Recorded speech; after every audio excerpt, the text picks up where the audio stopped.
السلام علیکم. که ستا یو ماشوم وي او هغه ستا نه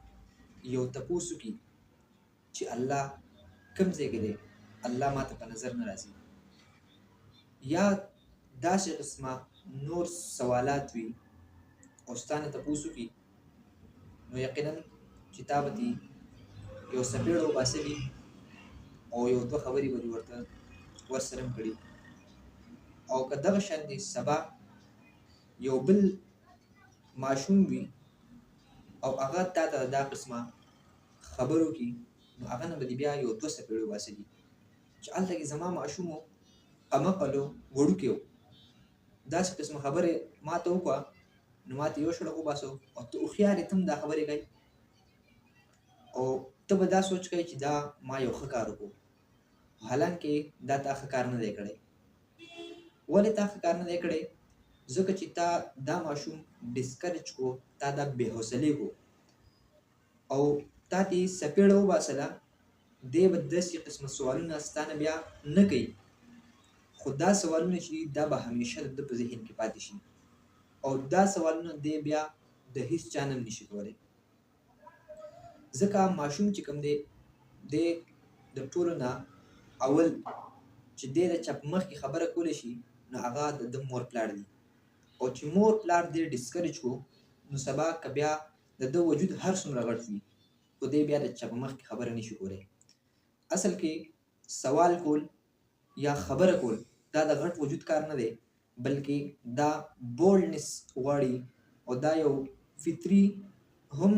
دی. خو به هر حال چې کله د ماشوم تربیت په داسې انداز سره وشي چې مور پلار هغه ماشوم ډسکرج کوي نه، هغه بې حوصلې کوي نه، نو سبا ده کې بیا د سوال کولو صلاحیت وي. اوس که داسې قسمه سوالات دی ستا نه وکړي، په کار خو د ټولو نه لومړی دا ده چې دې ته مطمئن کړي.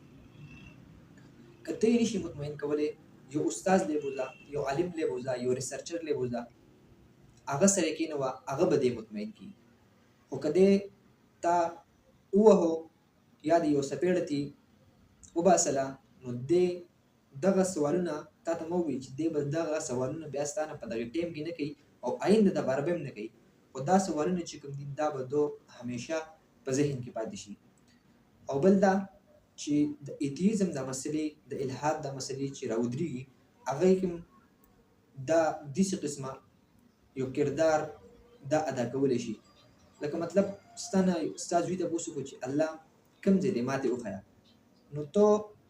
خامخا دومره عقل به لرې چې دې ته په عقلي دلیل باندې پوه کړي. که ته یې نشي پوه کولی، یو محقق لی بوځه، خو که ته دې پوه نه کړي، نو دا سوالونه چې کوم دي دا به د ده په ذهن کې ګرځي راګرځي او دی به سبا دا سوال چې دی دا به د یو عالم نه، د یو محقق نه، د یو ریسرچر نه هم نشي کولی،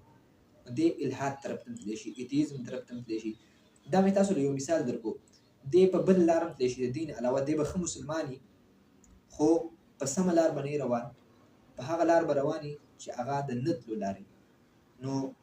خبره مې دا کوله چې خپل ماشومان ډسکرج کوئ مه، هغو بې حوصلې کوئ مه، بلکې هغو له حوصله ورکوئ. چې څومره تاسو دو له حوصله ورکوئ، دو کې به دومره د سوال کولو، دومره د یادولو صلاحیت موجود وي. او انشاءالله په ایتیزم باندې به یو بل ویډیو ریکارډ کړو، انشاءالله په هغې کې به د ایتیزم څومره څنګه ایتیزم ته سړی ځي، څنګه ترې سړی ځان بچ کولی شي، انشاءالله په بله ویډیو کې به په هغې باندې بحث وکړو. والسلام.